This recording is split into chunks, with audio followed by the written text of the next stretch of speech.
Oh.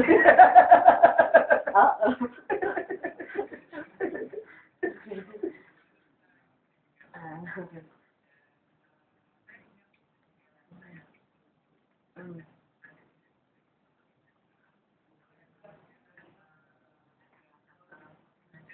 Hmm.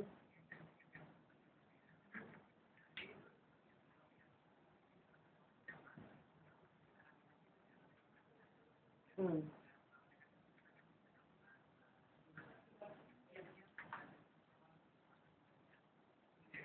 Iya, iya. Dan nanti Bu Stianingsih akan meninjau dari sisi emosi dan komunikasi. Saya tinggal tidur, gitu kan. Udah dimatiin semua.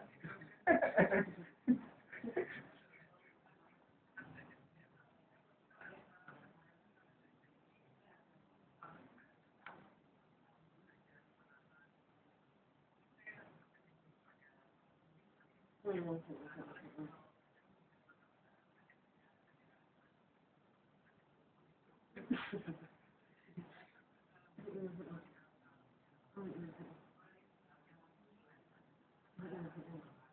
Hmm. Jadi begini, eh, ini mungkin karena ada pandangan yang eh, apa ya, yang keliru barangkali gitu ya Mas. Jadi begini, belajar itu seringkali dikonotasikan duduk diam, membuka buku. Nah, gitu kan ya, duduk diam buka buku, tidak bergerak gitu ya. Pandangan selama sekian waktu, yaitu tadi tidak ke tempat yang lain, hanya ke buku begitu. Nah, kemudian kaku gitu ya. Nah, ini pandangan-pandangan apa? Molekular gitu ya. Jadi pandangan yang seperti inilah yang seringkali gitu ya membentuk atau membuat perilaku seseorang itu bahwa belajar seperti itu gitu. Nah, akhirnya yang terjadi wah nggak asik kan. Nah, itu ya kesannya begitu, kesannya yang muncul. Jadi kalau belajar ya seperti itu gitu. Nah, padahal ya, belajar itu sebenarnya tidak selamanya yang model duduk kemudian mau diam nggak berkutik di situ aja gitu ya, memperhatikan atau ya konsentrasi hanya pada satu hal yang ada di depannya atau katakanlah buku. Nah itu nggak bisa kemana-mana, nggak bisa dengerin apa-apa, nggak bisa ngelirik sana ngelirik sini atau melakukan yang lain. Nah itu ya, jadi itulah yang dipandang orang tidak asik sehingga dianggapnya bahwa belajar itu berat gitu, belajar berat, bahwa belajar itu juga sebagai sesuatu yang apa, membebani ya atau beban. Nah itulah ya, sehingga kadang-kadang sampai sekarang itu ya. Tapi dengan berjalannya waktu belajar tidak lagi seperti itu ya. Jadi sekarang ini sudah bergeser tuh yang namanya paradigma belajar gitu. Jadi, seperti itu. Nah,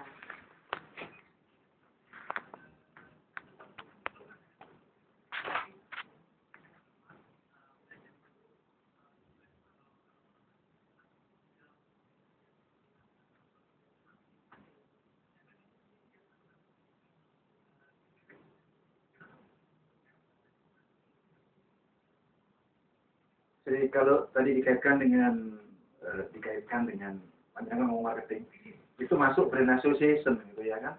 Brand association diasosiasikan bahwa belajar itu seperti itu. Nah, ada dua kenapa asosiasi itu dibangun yang memunculkan persepsi. Yang pertama persepsi dari pengalaman siswa belajar itu sendiri. Ya, pengalaman siswa belajar itu sendiri dan pembelajaran itu sesuatu beban, sesuatu yang tidak menyenangkan, sesuatu yang mencemaskan. Dan menurut ilmunya Bening bahwa kalau kita belajar dalam kondisi cemas, neurotransmitter kita itu tidak memunculkan hormon adrenalinnya dan periferin yang menyebabkan rasa senang. Iya, ada biokimiawi ya yang mempengaruhi otak kita di mana kita bisa konsentrasi, bisa memiliki rasa nyaman dan lain sebagainya. Yang ini tidak bisa dari para guru. Kadang-kadang guru pun memunculkan perilaku-perilaku pembelajaran yang ditolak siswa, Mas. Beberapa siswa yang sering kali kita temui, saya banyak ketemu dengan siswa dan para guru itu sendiri, saya bingung di kelas 8E misalnya, ya kan, seluruh kelasnya kok kalau saya masuk kacau semua, gitu ya kan. Kalau saya masuk mereka ngomong sendiri dan lain sebagainya. Sebagian dari teman-teman siswa di situ mengatakan bahwa daripada dengerin guru kayak gitu marah-marah, mending kita ngomong dewek, gitu ya kan.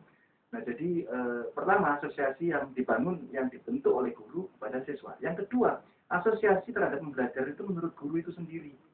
Bahwa seringkali guru kalau kita tampilkan model pembelajaran yang menyenangkan, model semacam bagaimana seseorang tampil berpresentasi di depan kelas, bagaimana dia show-nya seorang mau bicara seminar, dia bilang, aku ngine lo ngajar ini, muridku sakit menjadi dokter, gitu ya kan. Nah, persepsi pembelajaran menurut mereka yang klasikal dengan metode ceramah dan lain sebagainya itu, yang sampai dengan hari ini dan hendak dirubahnya perubahan kurikulum itu kan merupakan dasar dari bahwa pembelajaran di sekolah kita masih kepada sumber belajar satu-satunya itu guru. Nah, dua persepsi inilah yang menurut saya mengakibatkan pembelajaran menjadi menakutkan. Bagaimana kita mau beri kesempatan siswa untuk bertanya kalau gurunya sendiri, misalnya merasa bahwa dia yang paling pintar.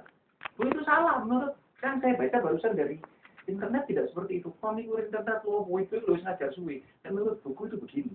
Nah, cukup banyak misalnya para guru dan dosen yang mengatakan kalau kamu tidak sesuai dengan buku yang Bapak pegang dan teori yang saya ajarkan, tak anggap salah. Bahkan untuk seorang dokter pun yang mengambil disertasi penelitian yang berbeda dengan konsep yang berbeda dianggap salah, sederhana. Misalnya begini, seorang ini dalam ilmu marketing mengenai lifestyle perilaku menggunakan handuk, ya. Yang di buku itu diceritakan bahwa orang Amerika menurut penelitian itu mengganti handuk dalam 1 tahun itu hanya 1 kali, 4 kali gitu ya, anggap aja. Mandinya berapa kali nggak jelas gitu ya kan, 4 kali. Itu Indonesia. Terus kemudian diteliti oleh dokter tersebut untuk rata-rata orang memakai handuk di Indonesia, berganti handuk di Indonesia. Ternyata orang berganti handuk di Indonesia itu menurut penelitian dia rata-rata dan kemudian diteliti adalah kalangan menengah bawah. Rata-rata yang diteliti adalah rata-rata yang menurut penelitian itu rata-rata baru ganti handuk 1 tahun 1 kali, Mas. Nggak koyok tel orang mari. Nah, balik ke validitas dan reliability tadi gitu ya kan. Nah, mereka menganggap salah, ini menurut teori harusnya begini. Bahkan seperti itu yang terjadi. Nah, ini kadang-kadang terjadi juga di tingkat pendidikan tinggi, seorang mahasiswa yang mungkin berbeda prinsip, berbeda cara pandang dengan dosennya, maka dianggap dia murid yang paling bandel. Dan saya pikir sudah tidak ada kok di Indonesia model pembelajaran seperti itu. Ya kan, karena di sebelah saya dosen, dan juga cukup dijewer, telinga saya panjang sebelah gitu. Nah, ini yang terjadi. Jadi, bagaimana menciptakan pembelajaran yang menyenangkan, itu menurut saya salah satu persepsi yang perlu dibangun. Guru masuk ke kelas, dia sudah dalam keadaan senang. Karena dia senang, ya dia antusias untuk mengajar, antusias itu nular. Dan kelas pun bisa kita kuasai. Tapi nek guru ini kelas sesuai, ya kan, tugas ya, cara mari-mari, misalnya kan, ke bawah dalam kelas, ya berkelahi sama suaminya, ya kan, ya kacau.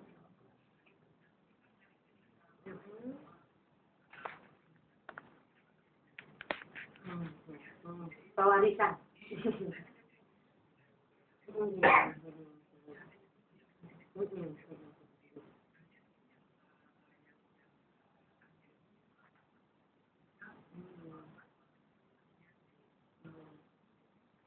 Ya, jadi lebih kepada aspek individunya ya, lebih kepada aspek individu. Jadi bagaimana individu ini mendobrak kebiasaan-kebiasaan atau pola-pola yang ya jadi gini, individu itu kan harus progresif ya.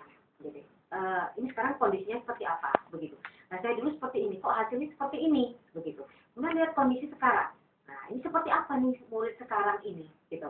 Murid sekarang seperti apa, kemudian apakah, nah ini perlu kemampuan dari guru gitu ya, untuk bisa melihat lebih dalam sedikit gitu ya, lebih dalam sedikit ya. Nah, ini seperti apa begitu. Tidak kemudian wong yang dulu aja ya buktinya saya udah jadi juga kayak begini. Nah, itu tidak seperti ya itu ya, tidak seperti itu, tetapi kondisinya seperti apa ini. Nah, memang dibutuhkan guru-guru yang mampu untuk itu tadi melihat dalam arti melihat kondisi sekarang, istilahnya sesuai dengan zamannya begitu ya, sesuai dengan zamannya. Kemudian juga dibutuhkan guru-guru yang sedikit istilahnya mungkin berani gitu ya, berani untuk mendobrak kemapanan, bukan dalam arti konotasi yang negatif ya, tapi lebih kepada ini harus berbeda gitu. Ini harus berbeda karena zamannya berbeda. Nah, sehingga dihasilkan hal yang berbeda pula. Nah, itu jadi atau guru yang berani ya memiliki kreativitas gitu ya, dia coba. Oh, kalau begini seperti ini seperti apa? Kalau begini seperti apa? Nah, karena zaman terus berkembang, kondisi juga berbeda. Nah, So, kalau saya gitu. pikir bahwa para guru tidak memiliki keberanian seperti entrepreneur itu kan seperti pegawai yang tidak mau keluar dari kantor gitu ya kan. Karena tidak mau berusaha lantaran memang mungkin pada saat mereka masuk di pendidikan tingginya pun dibentuk untuk tidak seperti itu. Tidak berani liar, tidak berani mendobrak dari thinking of the box gitu ya kan, karena memang di PPK-nya sendiri memang seperti itu dan Ini ya. nah, inilah yang menyebabkan mereka menjadi iya, ya, ini jadi persoalan ngeluh, bayaran nek TV, urip soro, tapi gak betul-betul kira-kira tahun di kuno, gitu ya kan. Nah ini yang terjadi. Jadi kadang-kadang mindset yang dibentuk anak-anak tidak berani untuk keluar thinking of the box itu karena memang proses pendidikan, kebiasaan, dan mungkin juga sistem yang dikembangkan di situ. Ada banyak contoh kasus para guru yang mungkin dalam tanda kutip liar dalam mengajar dan siswa seneng banget, dimusuhi ada konco nih, aneh-aneh, ayo itu ya kan. Saya seringkali kalau kita susah diminta untuk melatih banyak guru, saya bilang panjenengan itu dilatih sudah cukup banyak. Pertanyaan saya, berapa persen yang sudah Anda terapkan di sekolah? Dia bilang 10% di bawahnya, Mas. Karena ada sistem, ada lingkungan yang kadang-kadang tidak mendukung. Ini persoalan mentality juga sebenarnya, Mas.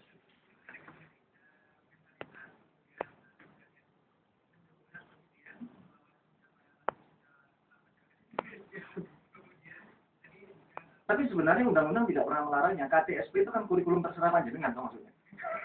Enggak, ada otonomi guru untuk mengembangkan kreativitasnya di dalam mengajar itu, Mas.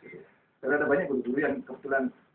Kenapa kebetulan? Karena kalau kita minta pada saat pelatihan dikirim teman-teman, kita ketentukan kriteria yang dikirim itu yang bagus-bagus dari kabupaten kota.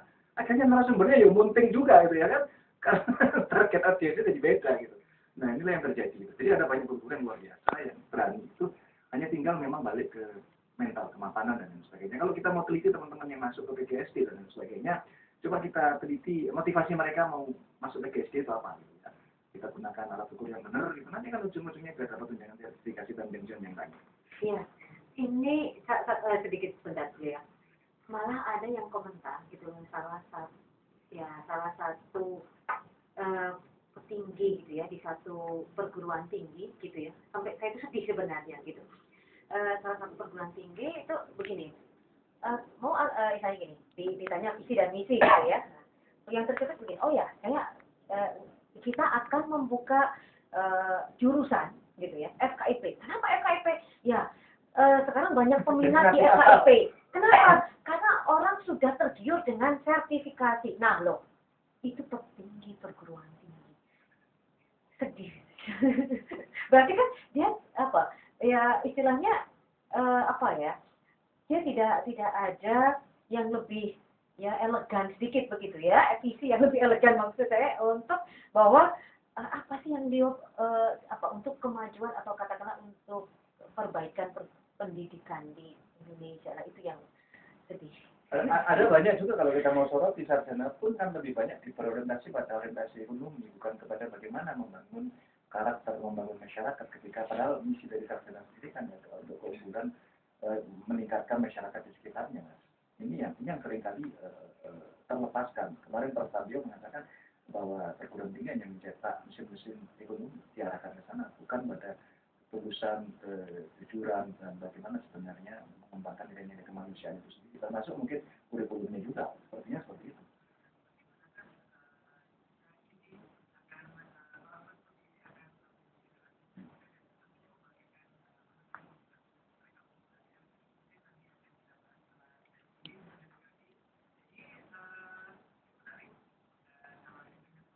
Kita juga ngirimnya ke